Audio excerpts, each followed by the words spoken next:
$1 million mark by leveraging the power of AI. As the host of the Shankar Poncelet Podcast, Shankar shares his wealth of knowledge and expertise in utilizing AI for business success. He offers tips, tricks, and strategies that help entrepreneurs and business owners stay ahead of the curve and achieve their goals. Join us now at dailycontent.ai. Please give a warm welcome to Shankar Poncelet.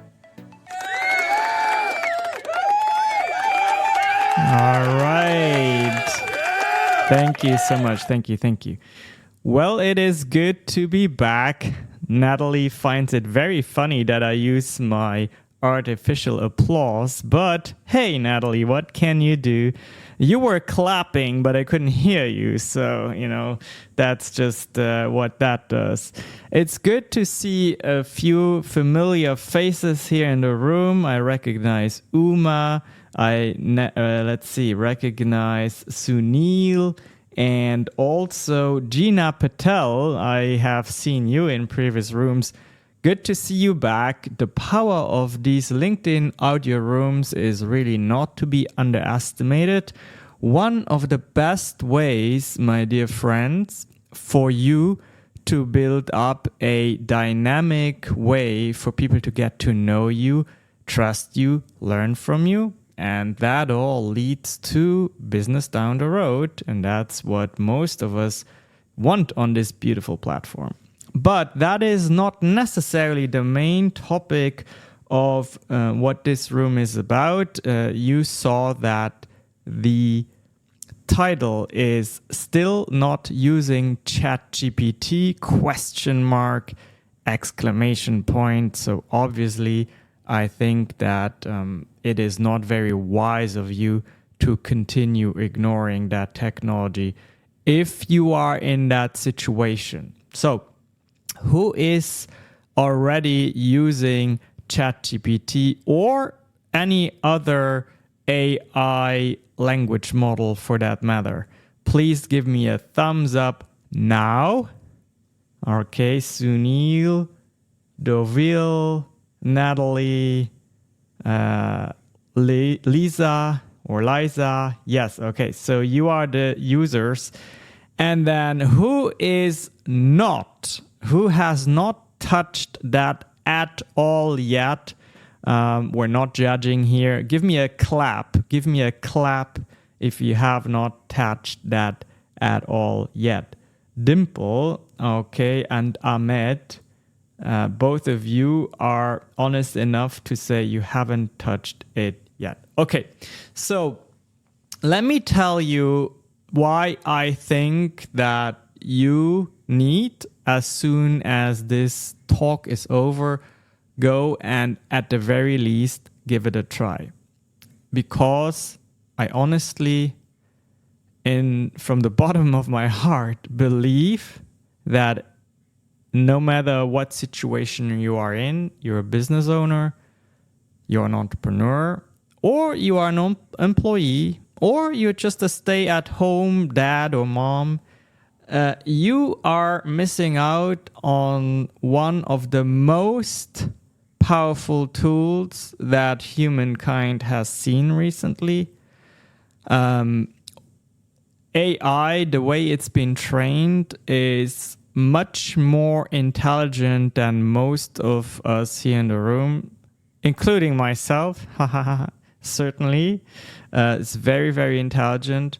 And you really, really don't want to be that person that 10 years ago, for example, or let's say 20 years ago, refused to create their email account, refused to work with computers, and then all of a sudden you get catapulted into a reality where you are handicapped if you don't know how to navigate the basics of artificial intelligence.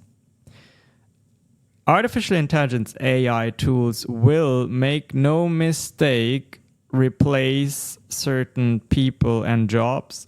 And if you are in that unfortunate situation, you can help yourself by actually telling the market or your superior, well, it may have replaced the job the way I'm doing it so far, but I actually now know how to utilize AI.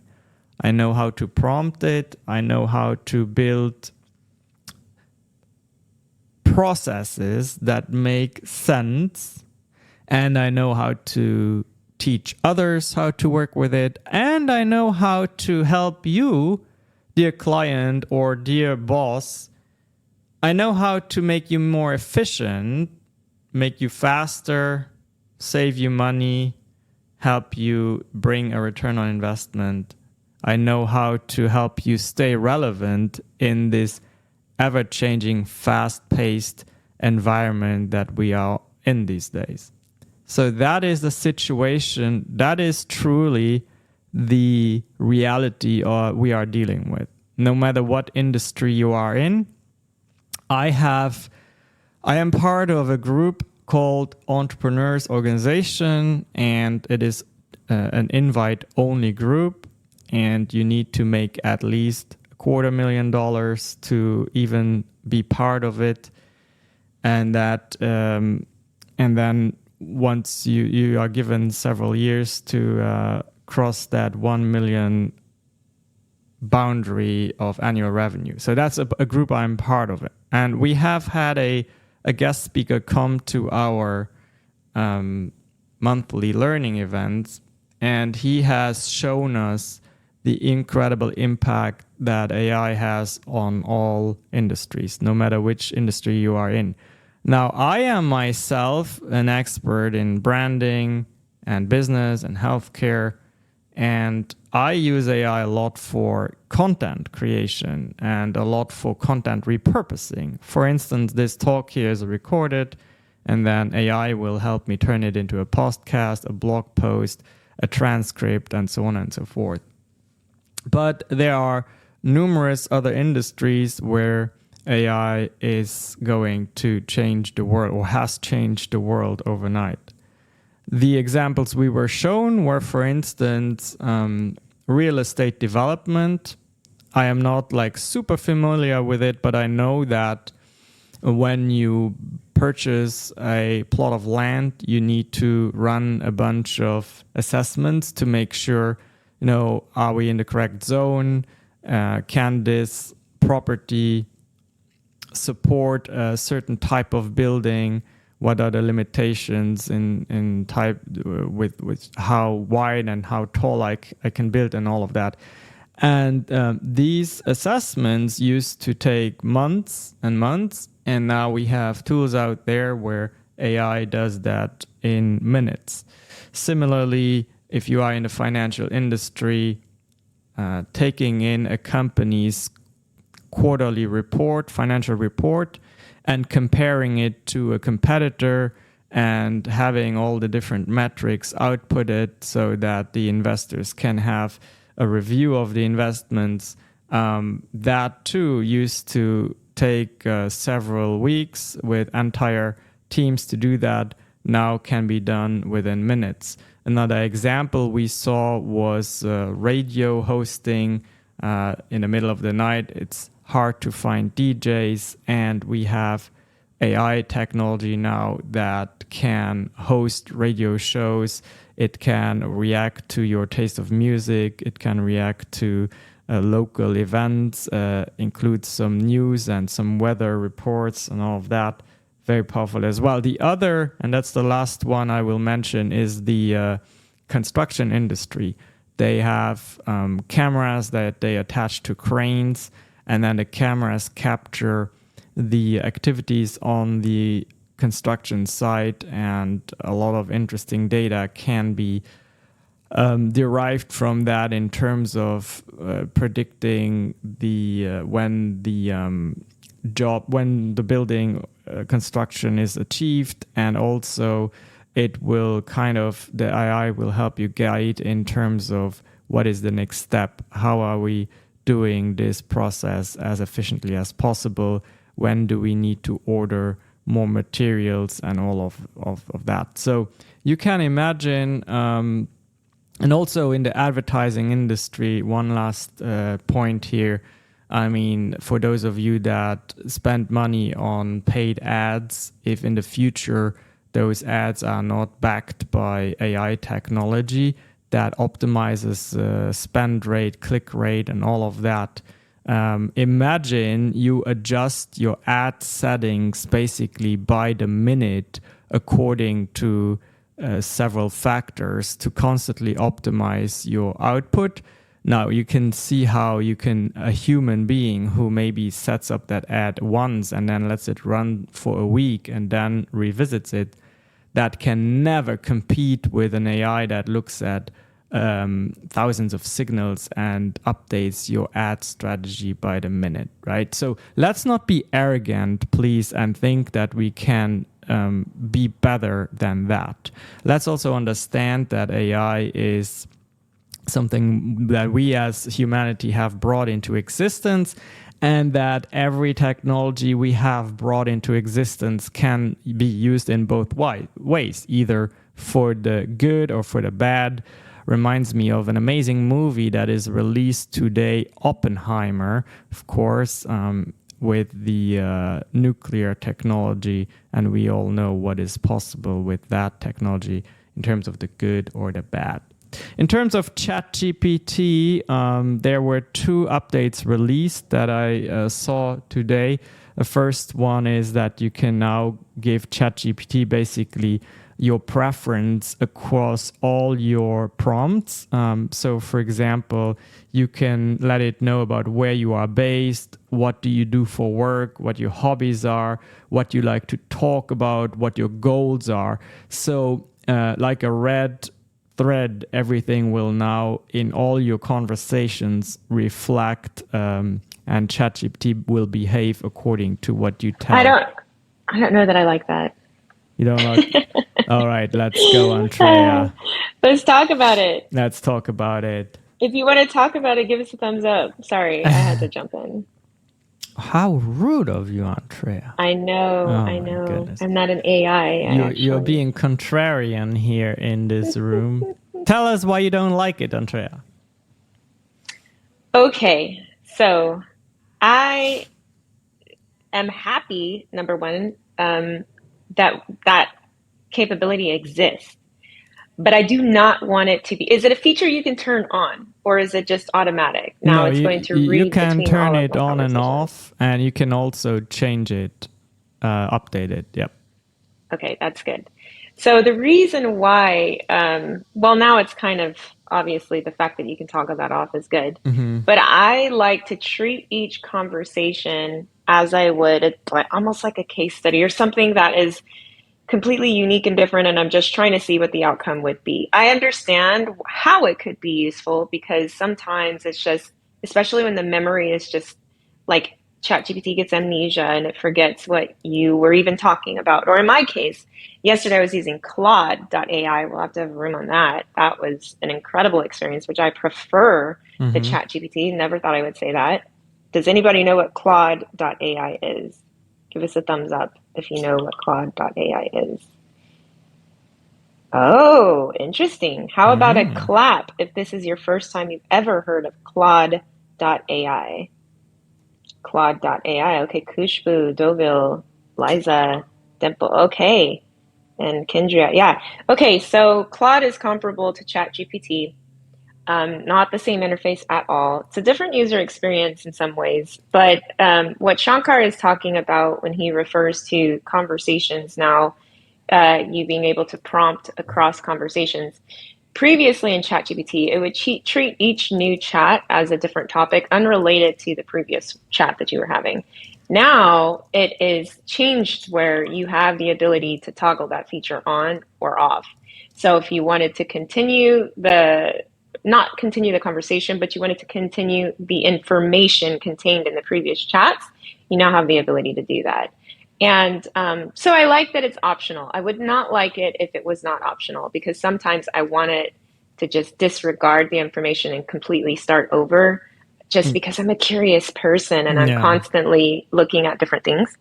But I like that it's an optional feature. And I'll reserve my comments for more of the things that you're going to tell us about the cool new things that ChatGPT is now allowing you to do. Okay, so that was the first one. The second one was that you can give it an instruction in terms of how you would like ChatGPT to respond in general. So, for example, I put in, I want ChatGPT to always consider Strunk and White's elements of style, just because it's a very concise style that is easy to read. You could add, I would want ChatGPT to always stay at a reading at a grade level 9 or whatever is appropriate for your audience, right?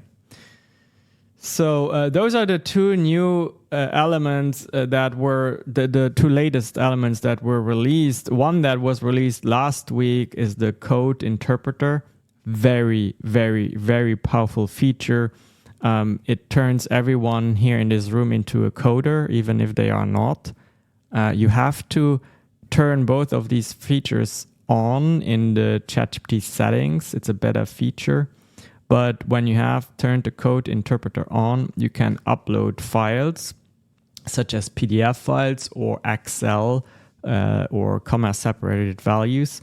And then you can use Python without using Python. It's a coding language.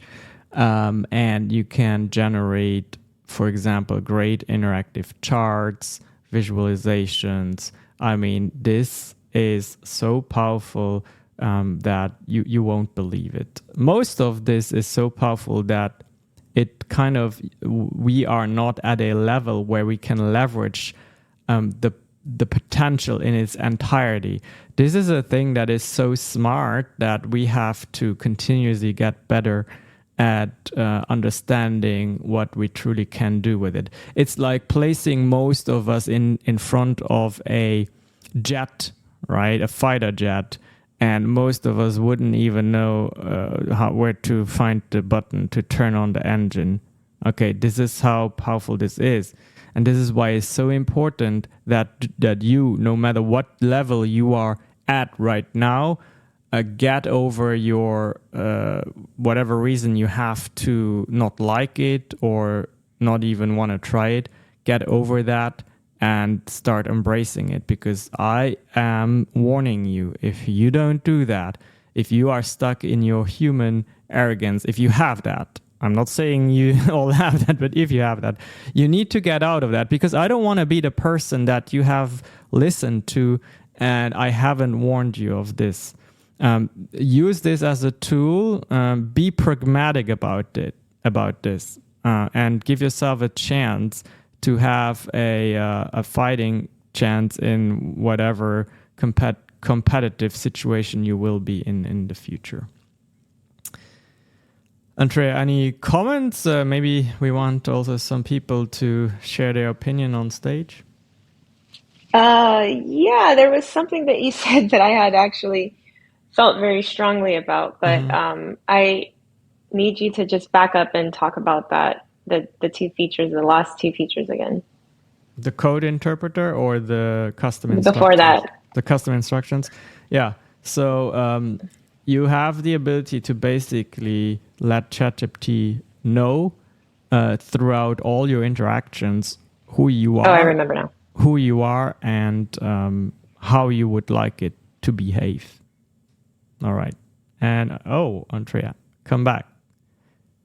And Shanae has arrived as well. So do you know now, Andrea, what you wanted to say?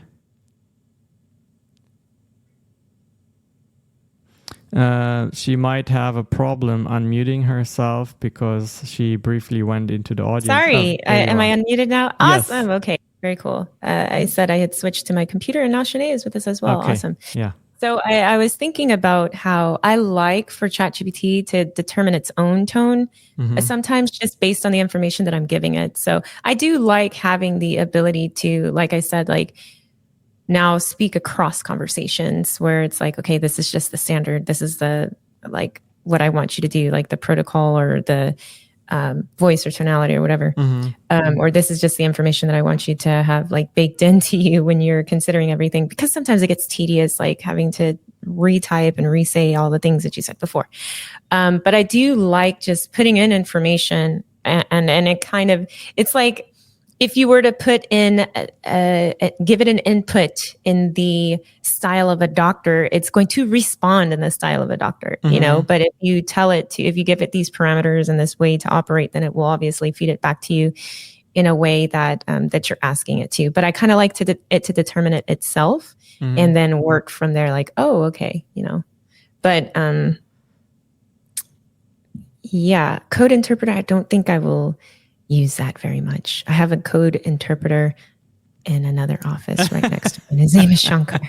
But that person will probably often tell you, ask ChatGPT. And, you know, the reason why this is important is because, you know, a lot of your collaborators will tell you that in the future, whether you like it or not, whether Andrea likes it or not, right? And imagine you being in that situation and you absolutely not having a clue what is expected of you, right? I'm telling you, this is something in moving forward that needs to be, it's a staple of what is expected in the professional world. Oh, and I'm definitely being facetious. I need to check it out, and I'll run it by you to make sure that it's correct, because I think that it's like a kind of a code, or not a code, but like I think it's poor practice, right? To run code that you have no idea what it actually is. That's sort of terrifying me. I would never put that on my machine or device or anything without knowing what the actual code is. So I think we run the risk of that, people just not knowing what they're doing and messing up entire systems. But fortunately, I have somebody who can help me with that. And if you don't, I would still say, you know, experiment, but just do all of these things cautiously, because you never know what you're exchanging as well. Absolutely. Shanae, I don't know if you are in a position to talk. What message do you have to someone who is still not using ChatGPT?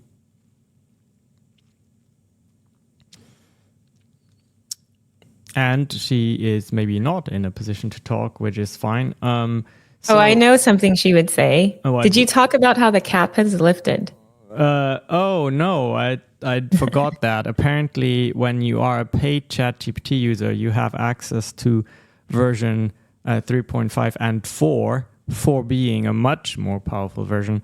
And so far, that was limited to 25 interactions every 3 hours, and now that's been doubled, or it will be doubled very soon, because for me, I'm still at my 25, but that is one of the latest messages there from OpenAI. So I would still say that I feel like this, if you haven't tried Claude.ai, and I know that was no one in the room who had heard of Claude.ai, if you try it, you will see why ChatGPT is now, I think, lifting that cap from 25 to 50. They're moving a little bit faster, getting a little bit speedier, because there's real competition out there now. I'm telling you, you have to try it. And ChatGPT, we're a bit more familiar with. If you're not, just do what Shankar was saying, experiment. And now they're getting some nifty features in there that are just going to help you with your day-to-day and solve real problems and minimize your costs and help you, you know, even if you're dealing with specialists, be able to be halfway, you know, further along than maybe if you were starting at ground zero. But lifting that cap is a game changer, because when you're going back and forth, what I would do is I would use ChatGPT 3.5 to start everything, and then drag it into 4 when I felt more comfortable, like I'd ask less questions, just so I could conserve as many messages as I could, you know, refining things, tweaking things, whatever. And I see a huge difference when I go straight to 4, but it doesn't last. And I'm like, I have to make this last 3 hours. So if you're doing a project, now it's going to make a real difference doubling that. I think that's great. Yes, so thank you. Let's see, we have 4 minutes left. I want to take one question from the audience. If someone here in our esteemed audience wants to raise their virtual hand, do that, and then I can bring you on stage and can answer a question. or maybe you have just a comment to make, because we do want to end this here at in about 4 minutes.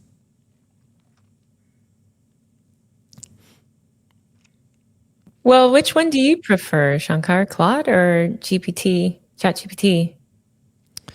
I don't have, I have preferences for certain tasks. So I think what I like about Claude is that it is much more like, it gives you more guidance. It fills in the gaps that it sees in your approach by just saying, this is like, for example, what would be a good example? So if you gave it a speech and then you would ask ChatGPT to clean up the language or make it sound more formal, that is what ChatGPT will do. And unless you ask ChatGPT, do you have any suggestions to improve this, ChatGPT will not give you suggestions. Whereas Claude, I have seen, it will do what you ask it to do, but it will also say, now in speech writing, it's very important that you make sure you are well rested before your speech. You think about the tonality, you think about structuring this and that. So it's kind of more of a coach to you. At least that's what I have experienced. So depending on what I want from the AI, I will go to one or the other. There's another AI called Hey Pi that I like when I want. Give us a thumbs up if you've heard of Hey Pi. That's HEYPI.com. HEYPI.com. Yeah. It doesn't look like anyone has looked at that yet, but I'm telling you, it's super awesome. It's like a friend who is a therapist, or a friend who is very emotionally intelligent, believe it or not. And it's more like a conversation. You can tell it, hey, Pi, I'm kind of struggling a little bit with boredom, or I don't know what I should do with my weekend, but I want to do something productive that helps me feel like I accomplished something. And then Hey Pi will guide you through it. I mean, believe it or not, it will do a good job. And just give it a try. It's pretty astonishing. And I know you can, Hey Pi, you can actually have it as a contact in your WhatsApp. And what that then means is it feels like you have having a back and forth conversation with a friend. Now, some of you may find that concerning, and I can understand that, but again, it's where we are heading, and that's just the reality of where things are going. Well, we have to have a room on Claude. Yeah. Because I have so many things that I need to say, but I know we're at the top of the hour nearly. So no, next time. We're getting ready for other business we need to take care of. But definitely make sure you follow everyone here on stage, because we are known to invest a lot of our time in presenting you with information that is meant to move you along in your entrepreneurial journey. And definitely the three of us are here to serve you in that sense. So I will say thank you to all of you who have chosen to spend their time with us. Without you, this couldn't happen. I wish you, on behalf of everyone on stage, a great rest of your day, and also a wonderful weekend ahead. If, like Andrea and I, you are going to watch Barbie and Oppenheimer, let us know how you liked it. All right. Bye-bye, everyone.